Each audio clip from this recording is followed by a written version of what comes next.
Skeptics Review the Bible by John Smith. The Lord appeared to Abraham near another sacred tree for some reason, and Abraham saw 3 men. So are we talking about the Trinity here, or is it just God and 2 angels? There doesn't seem to be a consensus on Christian websites as far as I can tell. We'll just say it was God and 2 angels. Abraham offers to wash their feet. I get that that was some kind of custom back then, but why would God and his angels need their feet washed? Next, Abraham tells Sarah to go make sandwiches for himself and his 3 friends, just like a woman should. Abraham then picks out the choicest, tenderest, fattest, juiciest calf he had, because God and his angels like veal, I guess. Then, the 3 men inform Abraham that Sarah will have a son in 9 months. Sarah, who was eavesdropping instead of making sandwiches like she was supposed to, says she can't have kids because she stopped having her monthly periods. Seriously, that's what the Good News Bible that I got as a kid says. Imagine the Sunday school questions. My 2 other Bibles are a bit more subtle with past the age of childbearing and cease to be after the manner of women. Sarah also proclaims that she is waxed old and all worn out, and how can she still enjoy sex and have pleasure? The Lord asks, why did Sarah laugh and say she was too old? I'm God. I can do whatever I want. Sarah lied to God and said she didn't laugh. God told her she was a liar and then says, where's my sandwich, by the way? Then, omnipotent God starts talking to himself. Next, omnipresent, omnipotent, omnibenevolent God says he wants to check out this Sodom and Gomorrah place. He heard they were doing all sorts of bad and sinful things, and he wants to find out if what he heard was true or not. So the 2 angels, or Jesus and the Holy Spirit maybe, I don't know, left towards Sodom. And Abraham asks omnibenevolent God if he's really going to destroy the place. I mean, there has to be some good people there, right, God? Right? Abraham boldly declares that it's impossible for God, the judge of the earth, not to act justly and do right, and thus begins a heated negotiation between God and Abraham. If there are 50 good people, will you destroy the city? If there's 50 good people, I won't destroy the city. What about 45? I won't destroy the place if there's 45 good people. 40? Okay, fine. 40 good people. Deal? How about 30? 30? Really? Fine. 20? 20? Are you kidding? Okay. God, 20. Jeez. What about 10? They better be the goodiest goodies in town if I'm going as low as 10. 5? Don't push your luck. In closing, I want you all to remember just how much omnipotent, omnipresent, omnibenevolent God loves innocent babies and is totally pro-life. Seriously. Lot meets the 2 angels in the streets of Sodom and bows before them and offers to wash their feet, just like Abraham did in the previous chapter. Lot asks the angels to please come to his house. The angels initially want to spend the night in the square. To be fair, I thought that they went to Sodom to find 10 good and innocent people that God made a deal with Abraham about in the previous chapter to save Sodom from destruction.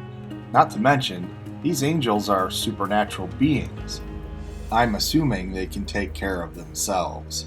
The overwhelming majority of Christian websites informs me that part of the moral of this chapter is Lot's hospitality. And supposedly, one of the sins of Sodom was that they weren't very hospitable. Really, Christians? Make up your minds. Well, apparently my versions of the Bible do just that. The men of Sodom, young and old, came to Lot's front door and told Lot to bring those strange men out so that they could have sex with them. The King James uses the phrase, bring them out so that we may know them. I mentioned the book Hebrew Myths before that I was reading in an earlier video. Their take on the men of Sodom is that they want the men sent out for their pleasure. So there you go.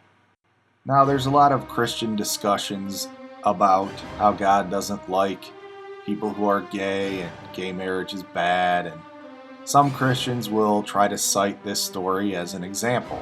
And I would personally disagree in this instance, since this is clearly not about consensual sex.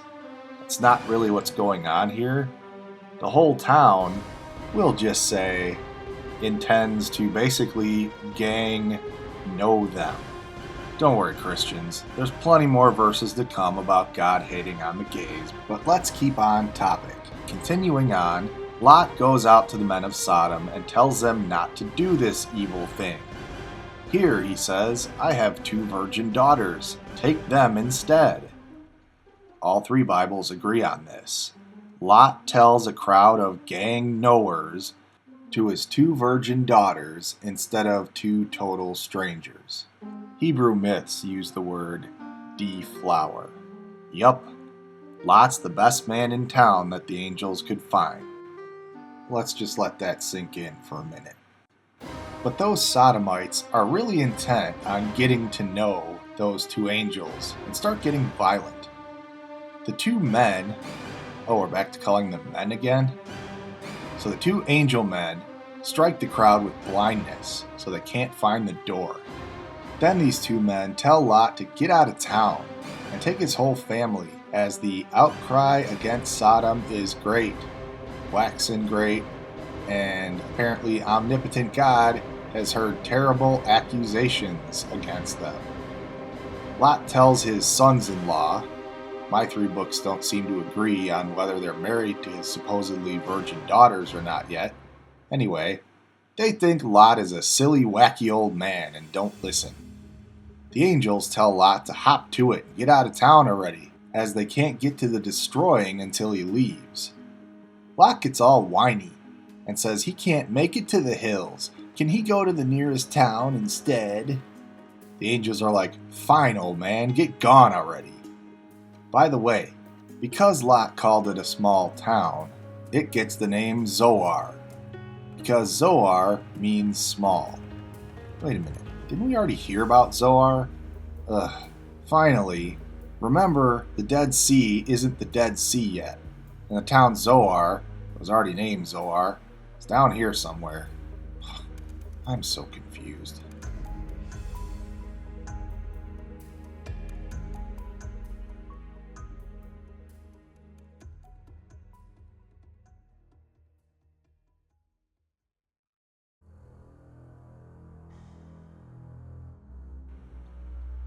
So omnibenevolent, omnipresent, omnipotent God decides to go all Old Testament style on Sodom and Gomorrah for trying to gang know his 2 supernatural, totally able to take care of themselves man angels with fire and brimstone and burning sulfur. So God destroys the whole valley, all the people, and everything that grew on the land. Remember though, he waited for Lot and his wife and his 2 daughters to get away, and even though they were specifically told by the man angels not to look back, Lot's dumb wife didn't listen, and she looked back and was turned to salt. Stupid woman. Anyway, she's totally still there in Israel. You can go see her. It's true. Meanwhile, Abraham looked down on the valley and saw omnibenevolent God's handiwork. There was smoke rising, as if from a huge furnace. So I guess that means God didn't find his 10 innocent babies. Oh well. This is where my Sunday school lesson usually ends. Anyway, back to Lot. Remember how Lot whined to the angels about fleeing to the small city of Zoar, somehow already named Zoar? Once he got there, he decided he was afraid to stay there. He moved up into a cave with his 2 daughters and became something of a recluse. So one day, the older daughter and the younger daughter are talking about dear old dad, you know, The one who was going to throw them out to a gang-knowing crowd instead of letting the crowd gang-know two total strangers who could totally defend themselves with their man-angel superpowers. And the older daughter convinces the younger one that it's a really good idea if they both get their dad blind, stinking drunk and have sex with him, so they can both have kids by their dad. Which sounds like the best idea ever. Yeesh. So the older daughter gets dear old dad drunk first, totally has sexy time with him, and he was so smashed he didn't even know when she lay down or when she got up. Dang, what'd she put in that drink? So the older daughter brags to the younger daughter about her previous night's escapades and tells the younger daughter that it's her turn tonight to play drunk naked twister with dear old dad. And they both get pregnant and have kids, whose kids go on to be the founders of the Moabites and the Ammonites, who eventually end up being enemies of the Israelites because omnibenevolent God always punishes the offspring for their parents' bad behavior, as usual. In closing, there's a ton of paintings that you can find on Google of Lot and his daughters getting all sexy time. Seriously, Christians, that's really creepy.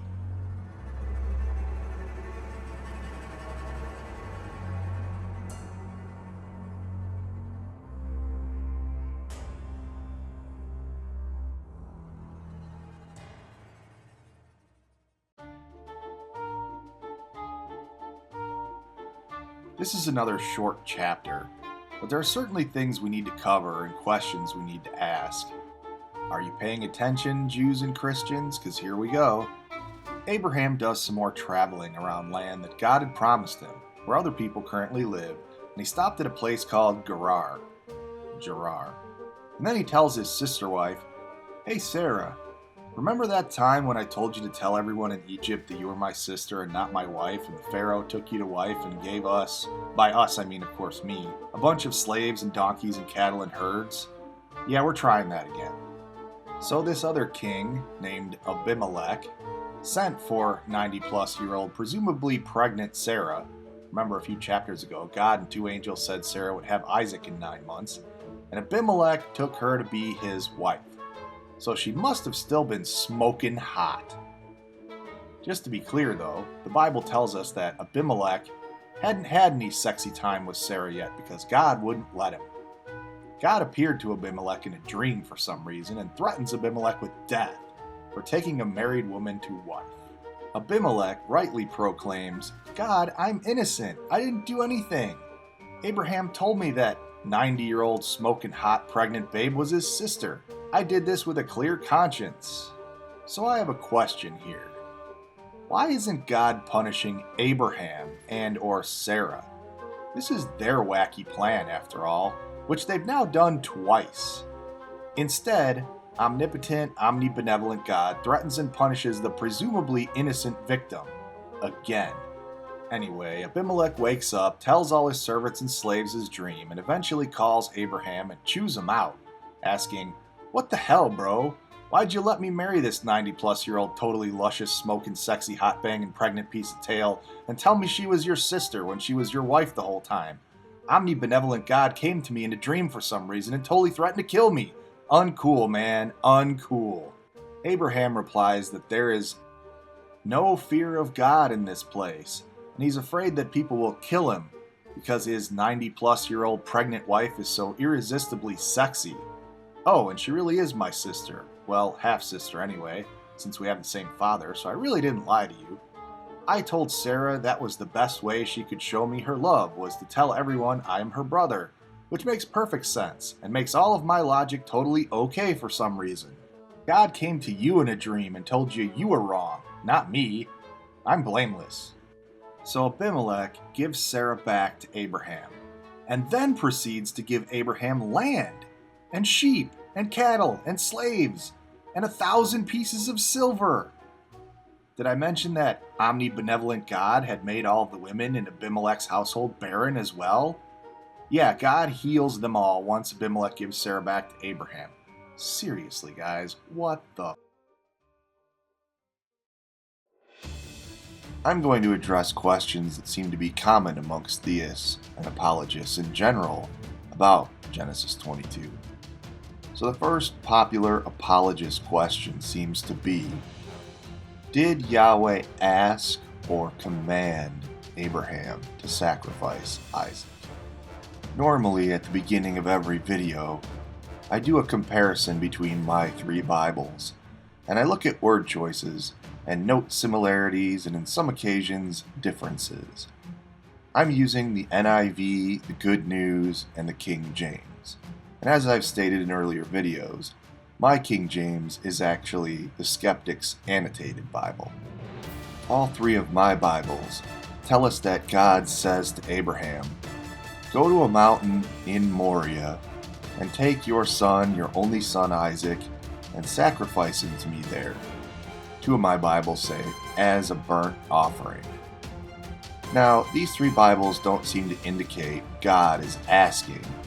They seem to indicate God is telling.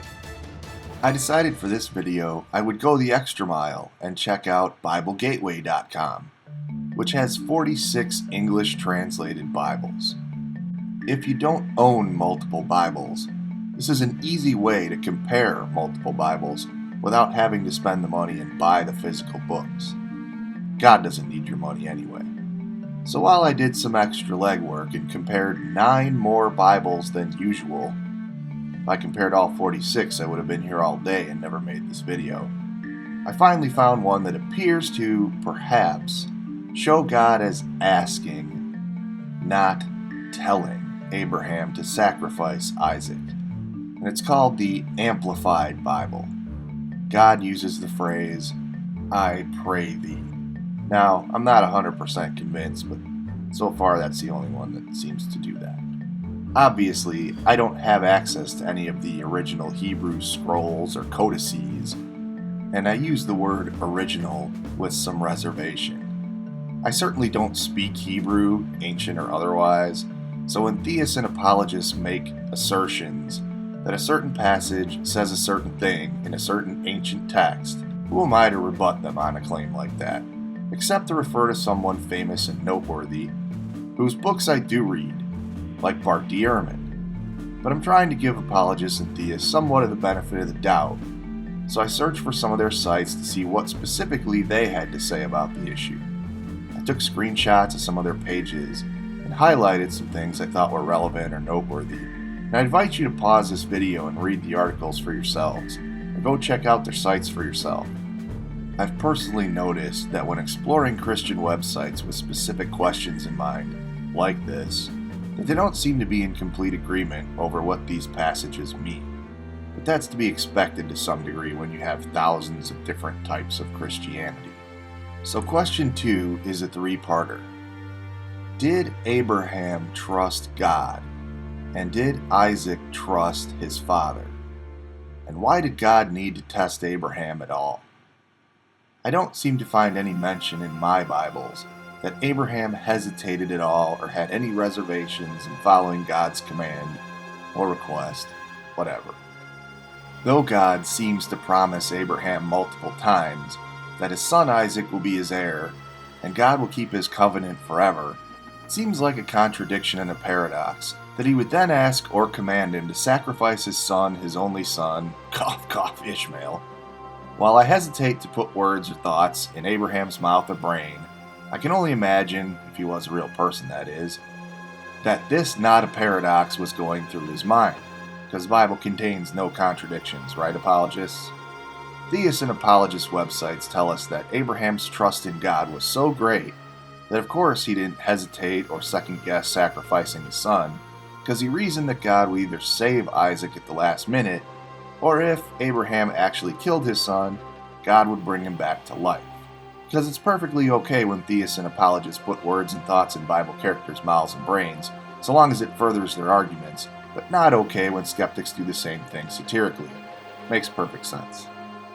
Next, theists and apologists assert that Isaac was a strapping young man, perfectly capable of physically taking care of himself, and overpowering his decrepit 100-plus-year-old dad if he really wanted to. So I can only theorize that Abraham totally informs his son of this not a paradox beforehand so that Isaac totally knows what is or is not about to happen to him. No way, the Bible doesn't say anything like that. So why doesn't Isaac fight back? Again, the question is only really relevant if you think the story is literally true, and not a lesson on blind faith in God. Finally, when skeptics question God's motivation for totally asking for human sacrifice, the theists and skeptics' response is, God is totally outside of human comprehension and human moral judgment. An omnipotent, omnipresent, omnibenevolent God is completely incapable of contradicting himself or changing his mind, except that one time, when he grieveth and repenteth that he made us. So when he asks you to sacrifice your son, your only son that he gave you in your overripe old age, and promises your son, your only son, cough, cough, Ishmael, would inherit his covenant with you forever, and whose offspring would number amongst the stars, you don't question. You get to the sacrificing. Question 3 posed by apologists. Did God actually say there would be any consequences if Abraham decided not to sacrifice his son? Okay, I'll give this one to the theists and apologists. Nowhere in chapter 22 does it say anything about consequences. They're right. Let's go back in the Bible and see if God declares any consequences for any other infractions, like circumcision. If you don't do it, you're cut off from his people. God also has no problem punishing Pharaoh and Abimelech for taking to wife Sarah, when Abraham and Sarah totally didn't tell them they were married, even going so far as afflicting them with diseases, threatening to kill them in dreams, and closing up all the wombs of all the women in their household. Oh, and let's not forget banishing the first humans out of the Garden of Eden forever and causing women to have great labor pains merely for eating a piece of fruit that he told them not to eat. Then there was the whole firebombing and brimstoning the entire towns of Sodom and Gomorrah because it couldn't find 10 innocent babies. So if the theists can put thoughts and words in Abraham's head and mouth, why can't we? I'm going to say that Abraham was scared to death and thought to himself, you know what? If I don't sacrifice my son, God's going to do really, really terrible stuff to me. Now that's if I think Abraham actually existed, of course. One of the major points that Christian apologists like to assert here are the parallels between the sacrifice of Isaac and the sacrifice of Jesus. Christians conveniently forget to mention that the other two Abrahamic faiths disagree with them on this. First of all, neither Islam nor Judaism acknowledge the Trinity or that Jesus Christ was the Son of God. It's also noteworthy to point out that Islam says that Abraham was going to sacrifice Ishmael and not Isaac. Jews and Christians claim it was Isaac. But why bring that stuff up at all, since it runs contrary to Christian apologist narratives? And since all Abrahamic religions offer up mostly similar extraordinary claims anyway, why should we put our trust in any specific one of them? That's all skeptics and atheists are saying, really.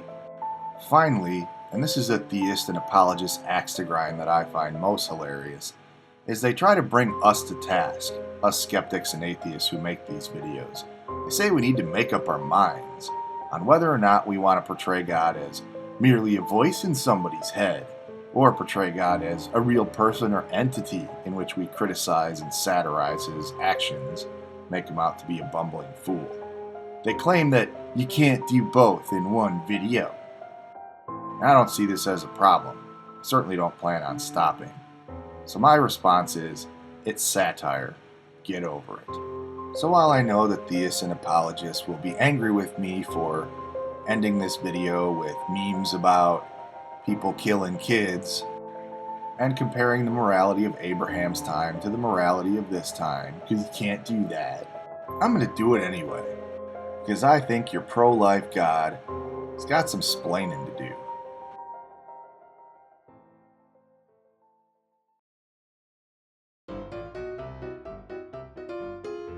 So Abraham's old, wrinkly half-sister wife finally kicks the bucket at 127 years old. Wait a minute. I thought God said people can't live past 120. Pretty sure I read that somewhere. It'll come to me eventually. Anyway, Abraham was understandably devastated. I mean, Sarah was such a hottie. Just gorgeous. Irresistible. I mean, His whole master plan of tell people you're my sister and have God threaten them until they give me flocks and herds and slaves was totally out the window now. What's he gonna do? So Abraham goes to the Hittites for the weirdest negotiation I have ever seen. It's like opposite day or something. Abraham tells them he's a foreigner. The Hittites shower him with praises and tell him he's a mighty leader. Abraham bows again and asks for a dude named Ephron of Zohar to buy a cave, and Abraham offers them full price for it. Ephron says, "Nah, it's cool, man, just take it." Abraham responds, "Dude, I will totally give you mad money for it." Ephron says, "Okay, if you want to give me money for this cave, I'll take 400 pieces of silver." Now you might be thinking, dang, Abraham really loved his sister wife and paid buku shekels for a top-of-the-line burial cave and coffin combo. And you would be half right. So of course, to fully understand what's going on here, I needed to do some extra biblical research again. And it took me to Torah.org and this PDF by Yitzchak Etzshalam. And when old Yitzchak isn't spending 3-ish pages ripping on the West and secularism and bemoaning the slow deterioration of Torah scholarship, he eventually comes to the point. He tells us that Abraham was using Sarah's death and some cultural legal loopholes to get his greedy paws on more loot and land for himself and all of his descendants, forever and ever. So even in death, Sarah proves useful to Abraham in getting him stuff. Way to go out with a bang, sister wife. Finally, Abraham buries her in his land that he now owns forever.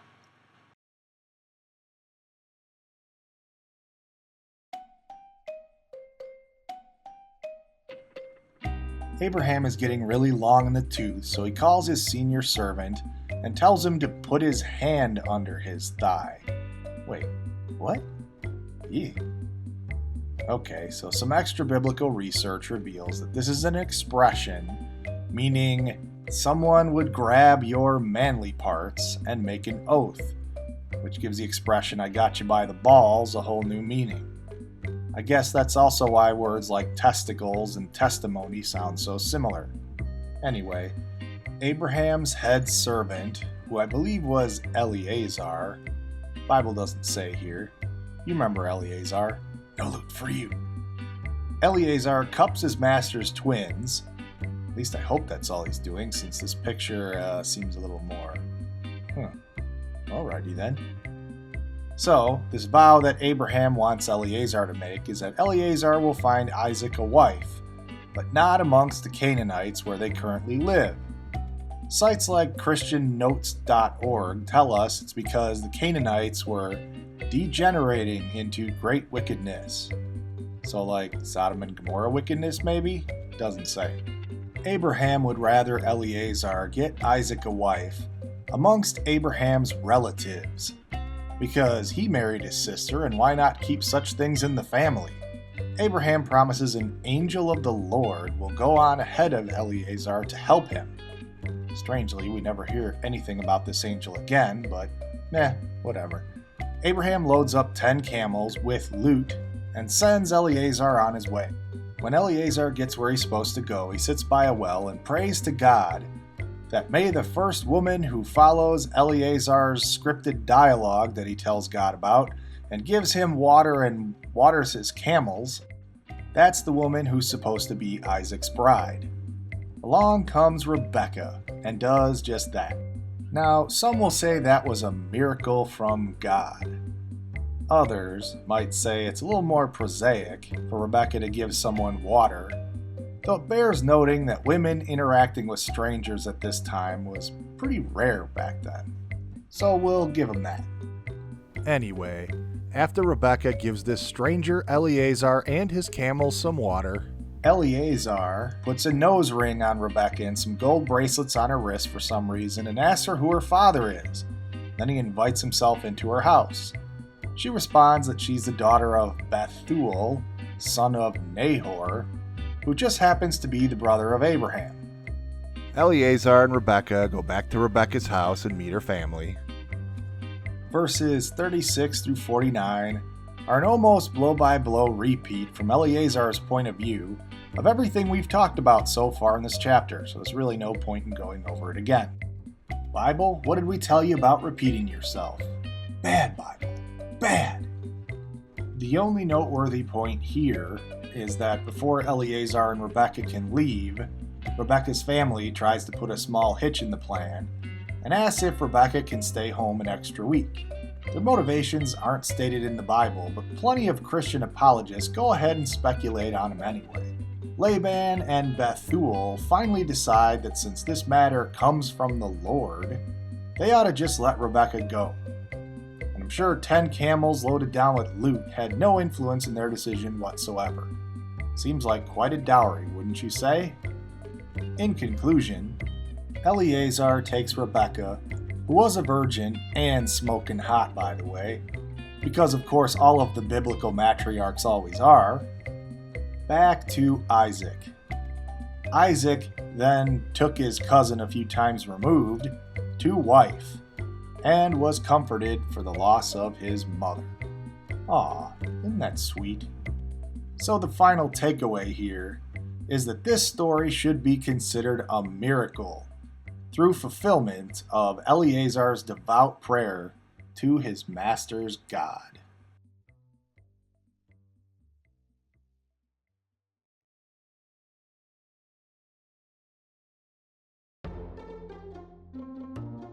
So even though Abraham was getting a little long in the tooth, he took another wife anyway, named Keturah. Christian websites can't seem to decide whether this is another name for Hagar, or if this is another wife altogether, or even if it's a wife at all, since the word concubine gets thrown around. All that's really important here is that Abraham has a few more bullets in his gun, and he's not shooting blanks. So he unloads all the ammo in his 6-shooter. The Bible goes into some detail at this point about Abraham's kids and grandkids through Keturah for some reason. It's probably more important to Bible scholars, but really not to us laymen. Anyway, remember Ishmael got none of Abraham's loot, thanks to Abraham's harpy sister wife Sarah, who said only her son Isaac should inherit all of Abraham's loot. Abraham decides to leave a little something for the rest of his kids, though, so he's not a total deadbeat dad after all, I guess. Eventually, Abraham kicks the bucket at the ripe old age of 175. And we've already talked about how God declared back in Genesis 6 that people couldn't live past 120, but I guess that was more of a God guideline than a rule. Then the Bible informs us that Ishmael had a full clip in his gun and shoots out 12 kids of his own.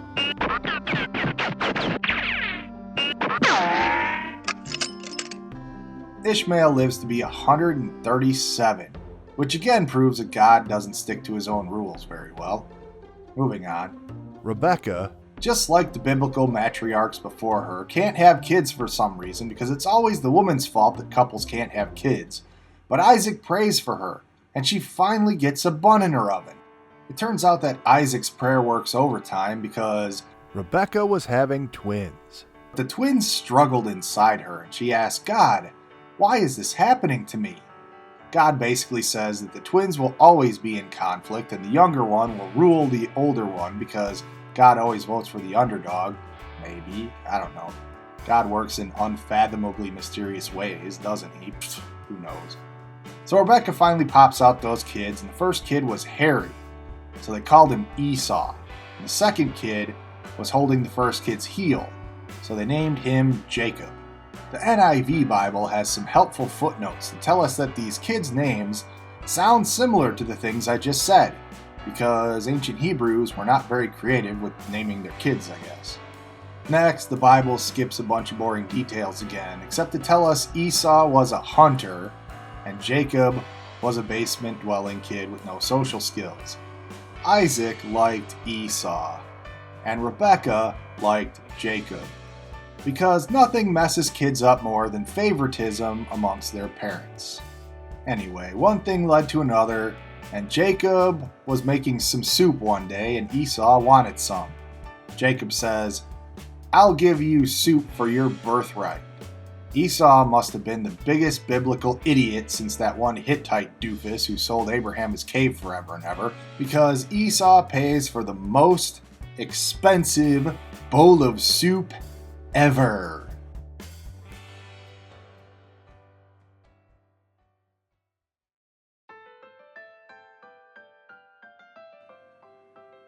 There was famine in the land, and Isaac went to Abimelech, king of the Philistines, because God told him not to go to Egypt. Now you might be thinking that this is the same Abimelech where Abraham and Sarah pretended to just be brother and sister, and Abimelech took her to wife. And you would be wrong. Turns out that all Philistine kings were all named Abimelech at this time. Kind of like George Foreman naming all of his kids George or something. Unsurprisingly though, Isaac and Rebekah do the same ploy as Isaac's father did, and Isaac tells Rebekah to say that she is his sister, because she is so beautiful that Isaac figures people will kill him to get to her. This all sounds very familiar. So Abimelech 2.0 spies Isaac and Rebekah making love, because the Good News Bible pulls no punches when it comes to describing that kind of stuff. I love this picture where Abimelech is up there and he looks like a sleazy perv. Hey Christians, here we go again with all this sex in your Bible. Stop complaining about all the sex on TV when you're handing your kids this book already. Anyway, when Abimelech is done perving on Isaac and Rebekah, or they get done making love, one or the other, Abimelech 2.0 yells at Isaac asking, "Dude, why didn't you tell me she was your wife? One of my men might have slept with her and you would have been responsible for our guilt." I guess Rebekah wouldn't have had any say in the matter whatsoever if a bunch of Philistine dudes wanted to sleep with her. Hey Abimelech 2.0, be glad you weren't that other Abimelech whom God appeared to in a dream and threatened with death because he didn't know Sarah was Abraham's sister wife. Could have been a lot worse. Eventually, Abimelech 2.0 says that Isaac needs to leave town because he is getting too rich, and all the Philistines are all getting jealous of him. So Isaac travels around and opens up or reopens up various wells and gives them unimaginative names. This goes on for more than a couple verses and is completely important to the story and totally divinely inspired by the infallible God for reasons not explained. Riveting. Then, just to mix things up for a verse or two, God appears to Isaac to tell him he's going to get as many kids as the stars in the sky, just like God told his dad Abraham.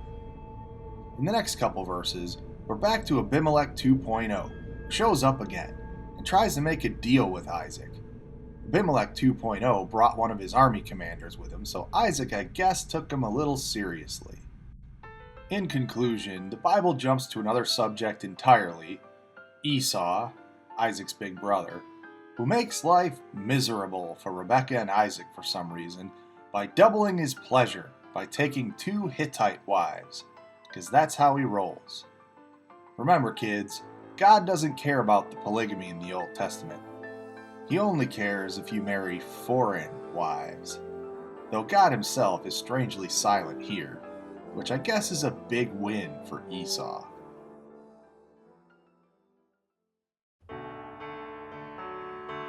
Isaac was now old and blind.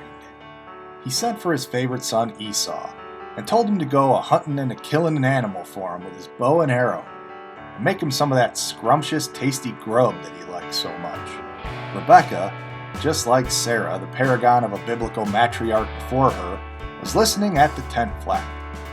Because God always picks the younger kid in the Bible and Rebekah liked Jacob best, and because, like I said before, nothing messes up kids more than their parents picking favorites, Rebekah hatches a plan against her husband's wishes and against her firstborn son's rightful inheritance, to get Mama's boy Jacob on top. She tells Jacob to go out in the field and get 2 young goats so she can cook them up like the food Isaac likes, and therefore fool dear old dad into giving up his blessing to the wrong kid. Jacob thought the plan was pretty stupid himself, since Esau was a hairy man, and Jacob had smooth skin. He says, I will bring a curse on myself instead of a blessing. Rebekah says, "Aw, don't worry about it, kid. Let the curse fall upon me." She puts Esau's clothes on Jacob and covers his arms and neck with skin of the goats. Then she hands him the food and some bread that she baked. Seriously, how is this a bad plan in any way, shape, or form? Jacob goes to see his father, and Isaac asks, "Who art thou?" Jacob responds, "It is I, your firstborn son Esau. I made you that scrumptious, tasty food that you asked for so that you can bless me." Isaac tells him to come closer. Jacob kisses Isaac, and Isaac smells him. Isaac responds, "Yup, you have the fragrant, manly man smell of my hairy, outdoorsy favorite son. You must be Esau. I had my doubts for a second there because you clearly sounded like my not-favorite son, Jacob." Isaac blesses Jacob, who he thinks is Esau. He tells him that his relatives will be his slaves and servants, and he will rule over them, and his mother's relatives will bow and scrape, stuff like that. Usual blessing, nothing fancy. Jacob left, and wouldn't you know, Esau comes in moments later and says, "Sit up, father, and eat some meat that I've brought you." Isaac, realizing he should have trusted his ears when he thought he heard Jacob's voice earlier, grudgingly admits that he gave Esau's blessing to Jacob by mistake. Esau is understandably upset. He thought that the whole bowl of soup incident a few chapters ago was just his brother kidding around with him or something. Esau says, "No wonder his name is Jacob." Remember, kids, Jacob means he deceives. I don't know, you think the name might have clued people in? Just a thought. So even though Jacob deceived his father and his brother on the advice of his mother, no less, Isaac says no take-backsies and gives Esau a crappy non-blessing, telling him he will be Jacob's servant or rebel against him or live by the sword or something. Esau's pissed. You really don't want to see Esau angry because he threatens to kill his brother Jacob. And just like every cartoon villain before him, Esau must have said this out loud in his mother's hearing. Rebekah sends Jacob away to good old Uncle Laban's house until his brother can cool down. This chapter ends with Rebekah complaining to Isaac about Esau's double fresh, double smooth, double delicious Hittite wives, and says Jacob better not marry one of those Hittite hussies. So where is God in all of this deception and backstabbing? What's the saying about lack of an answer is still an answer?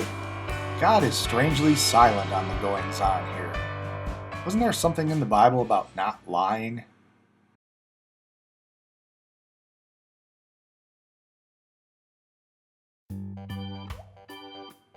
Before Jacob left for Uncle Laban's place, Isaac tells his not-favorite son, who tricked him into giving him his blessing, that he does not want Jacob marrying a Canaanite woman, that he should take a wife from his mother's brother. So, one of his cousins? Esau must have overheard this somehow, which is strange since Esau wanted to kill his brother Jacob. Maybe Esau just heard about it secondhand or something. Esau came to understand his dad didn't like his double fresh, double smooth Hittite wives, so Esau takes a third wife from one of Ishmael's daughters.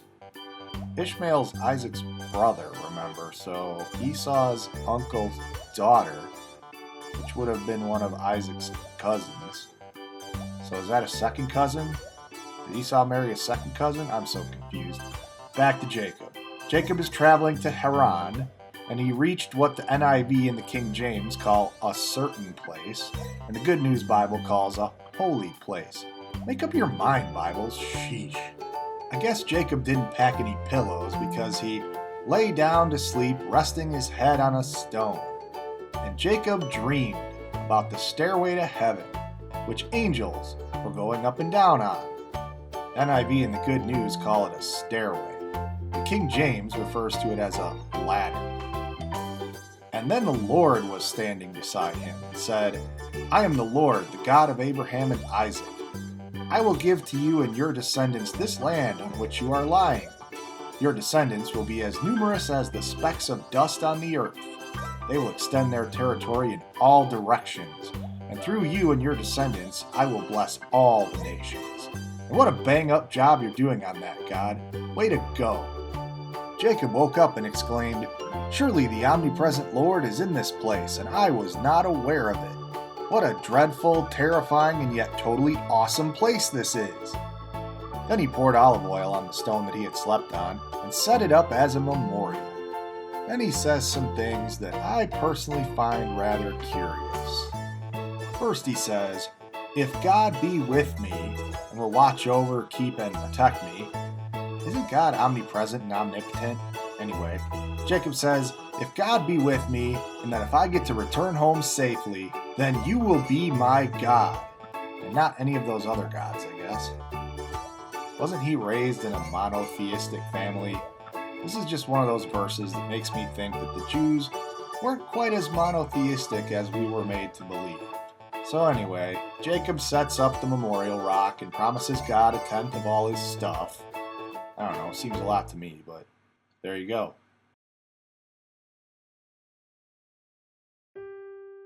Jacob continued on his journey to the land of the eastern people. There were sheep and shepherds by a well, except there was a great stone on top of the well. Jacob talked to the men for a while. He asked them if they knew his dear uncle Laban. They said yes. And then Rachel happened along. Jacob, always the gentleman, rolls back the stone so that Rachel can water the sheep. He explains that he is her father's relative, the son of Rebekah. Couldn't he just say, "I'm your cousin"? Then he kissed his cousin and cried for joy. Easy there, Jacob. Rachel's face is up there. Rachel ran to tell her father Laban, and there was a joyous family reunion of sorts. So Jacob stays with Laban, and Laban says, "You shouldn't work for me for nothing just because you are my relative. How much pay do you want?" Jacob says, "I will work for 7 years if you will let me marry my cousin Rachel." Jacob worked 7 years so he could have his cousin Rachel, and the time seemed like only a few days to him because he loved his cousin Rachel. Laban had 2 daughters. The Good News Bible tells us that Leah had lovely eyes, but the footnotes of the Good News and the NIV Bibles don't agree on whether that means she had weak eyes or delicate eyes. Have your friends ever set you up on a blind date and told you the person they were setting you up with had nice eyes or great personality? Yeah, that's usually code for ugly or butterface. The Good News Bible goes on to tell us that Rachel was shapely and beautiful. So Jacob worked 7 years for the shapely and beautiful smoking hot strange cousin tale named Rachel, and not for the butterface lovely eyes Leah. At the end of the 7 years, Laban had a wedding feast for Jacob, but snuck Leah into the wedding bed instead of Rachel. The Good News Bible tells us that Jacob had intercourse with Leah, though. In parentheses, it mentions that Laban threw a servant girl Zilpah in with the deal. It wasn't until the next morning that Jacob discovers he has been tricked and had sexy time with Leah instead of with Rachel.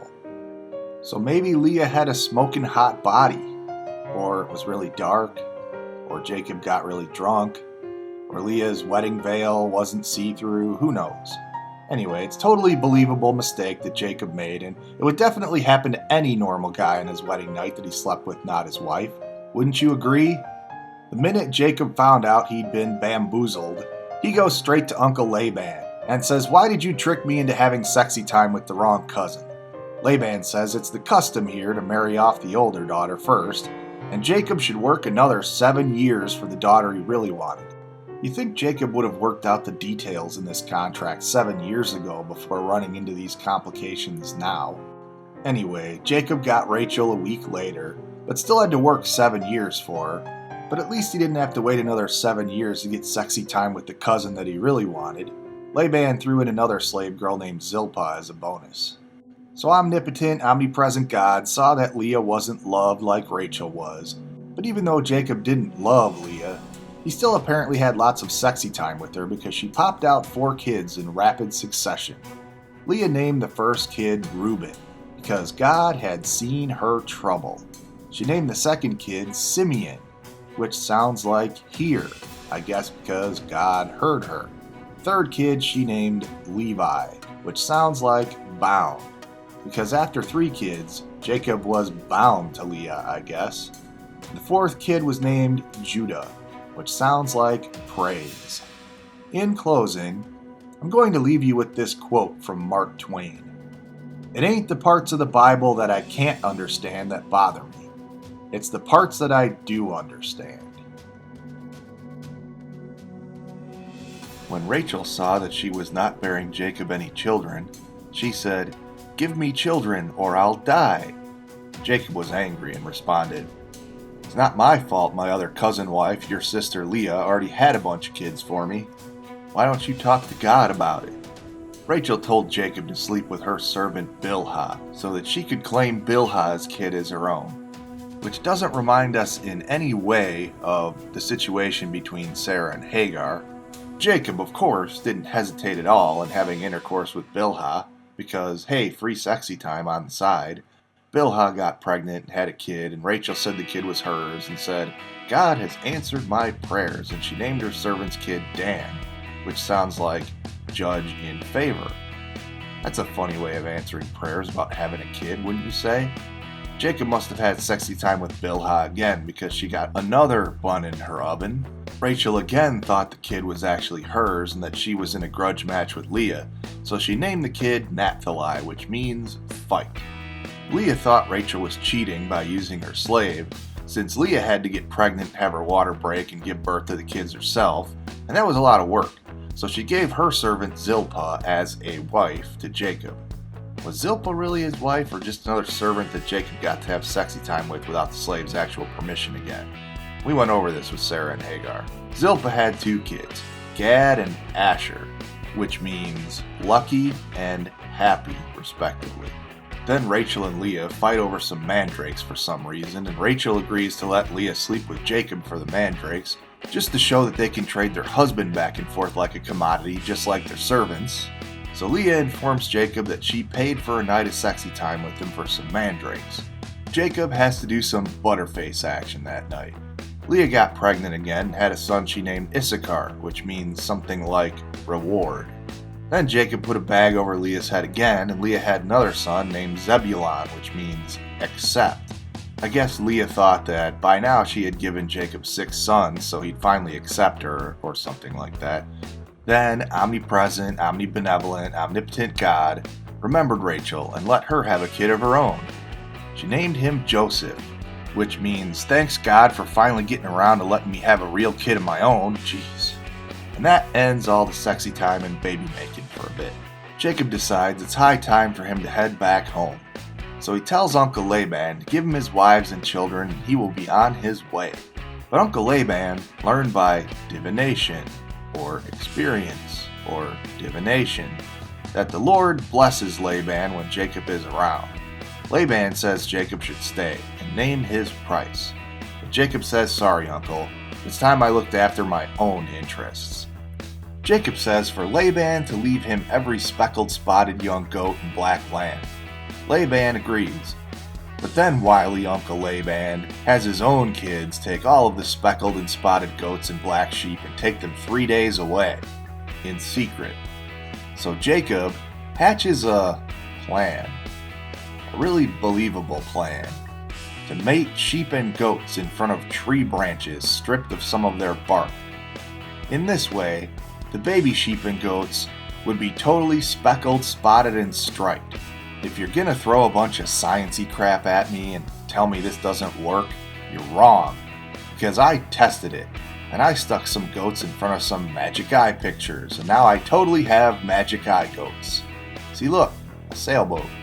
Jacob only let the healthy animals mate in front of the tree branches with no bark so that only the strong animals would have speckled and spotted baby sheep and goats. So Laban had all the weak animals, and Jacob had all of the healthy ones, which made Jacob totally rich in flocks and slaves and camels and donkeys for some reason. Remember how I said that the Bible totally lists the slaves among the flocks and herds? Yeah, well, here it is again.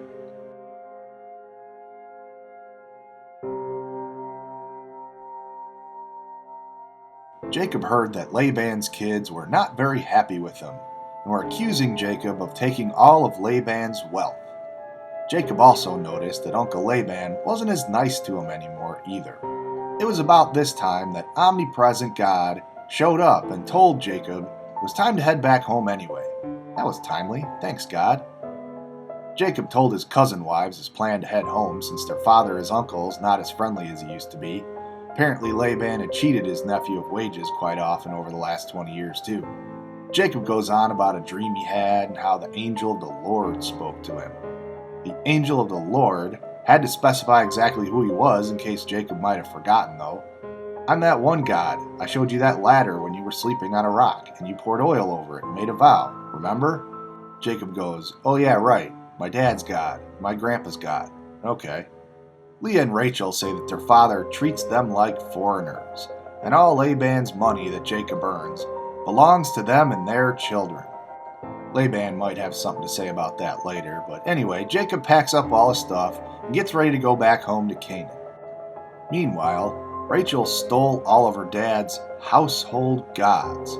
And you just don't steal a grown man's action figure collection because that made Laban mad, and he went after Jacob and his wives and servants and flocks and herds. But God came to Laban in a dream and told him not to threaten Jacob in any way. I don't know, you think God might be angrier with Laban for worshiping other gods? I seem to remember later on in the Bible God being very specific about that. Laban catches up to Jacob and starts yelling at his nephew, twice son-in-law, for leaving without saying goodbye. Laban says he totally would have thrown Jacob a going-away party and everything. And even though Laban could totally do Jacob harm, he totally won't because God told him totally not to in a dream. Then Laban asks, by the way, did you take my household god collector set action figures? Jacob tells twice father-in-law Uncle Laban to go ahead and search all his stuff. He didn't take his stupid action figure gods. Jacob didn't know that Rachel stole them. Rachel was sitting on her camel and had hidden the action figure god collector set in her saddlebag. She basically told dear old dad that she can't get up off the camel because she is having her monthly period. Jacob yells at his twice father-in-law Uncle Laban and says, what crime have I committed or what laws have I broken that you come down and hunt me? Then Jacob reads off a litany of complaints about how he's worked 14 years for his two cousin wives and another 6 years for Laban's flocks, and twice father-in-law Uncle Laban changed his wages 10 times. Jacob must have been working on this speech a while. Laban says that the young women are his daughters and their children belong to him, and all the flocks are his, which seems kind of presumptuous. Laban and Jacob decide to work things out. So Jacob sets up another stone memorial. What, no olive oil? Then he makes a giant pile of stones, and Laban and Jacob give it names in Aramaic and Hebrew, which both mean a pile to remind us. They agree that the pile of rocks is a line that neither of them will cross to attack the other. And then to top it all off, Jacob kills an animal, and they have a feast. And this all sounds like any normal, healthy family get-together, wouldn't you say? And that concludes chapter 31.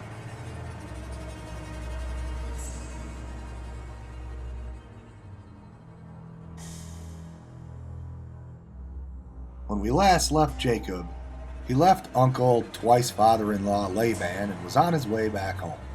Some angels of God met him, and he said, "This is God's camp, or God's host, whichever." These particular angels are not mentioned again in this chapter. I'm not sure what their significance is, other than he named the place Manaheim, or Manaheim. Next, Jacob sends messengers to his big brother Esau with a giant mea culpa letter. The messengers come back to tell Jacob that Esau is bringing 400 men to meet him. Jacob was frightened and worried, and you can tell by this picture. He has this look on his face like, oh my. Jacob prays to God and says, God, you told me to go back to my brother and my relatives, and you said everything would be okay. I am afraid that Esau plans to destroy me and the women and children. I know I traded his firstborn rights for a bowl of soup, and stole our father's blessing through lying and deception, and Esau wanted to kill me for it. But you promised me more kids than I can count, like the grains of sand and the stars in the sky. So get to the rescuing already. Jacob decides to resort to bribery to win back his brother's favor.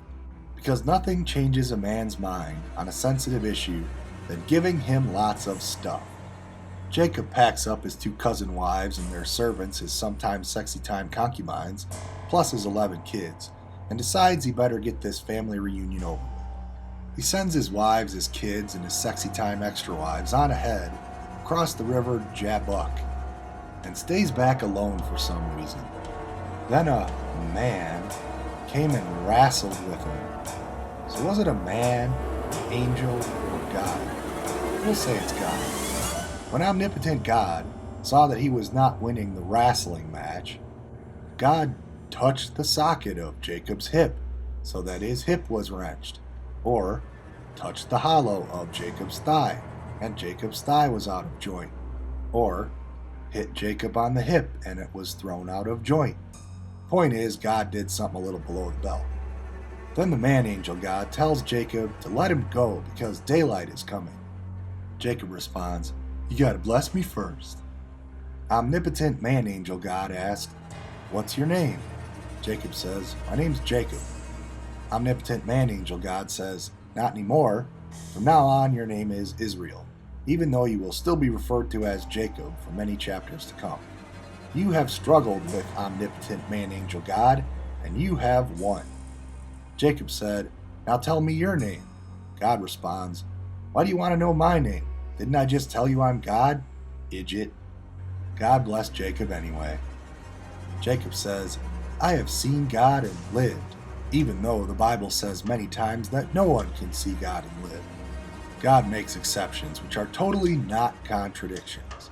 Anyway, I wondered what the whole point of this wrestling match was that omnipotent God lost. Good thing plenty of apologist websites like gotquestions.org are there to help us out. Gotquestions.org tells us that Jacob is a con artist, liar, and manipulator, and his name means deceiver, which is why God likes him, I guess. Gotquestions.org goes on to talk about the wrestling match and says God crippled Jacob for life with that touch to the hip joint, which I guess if you see God, you're going to have to pay somehow. Gotquestions.org goes on to say that this is why God doesn't always make things easy for us on purpose, and sometimes in our struggles with God, He might leave us crippled, because God is so very good, and He loves us.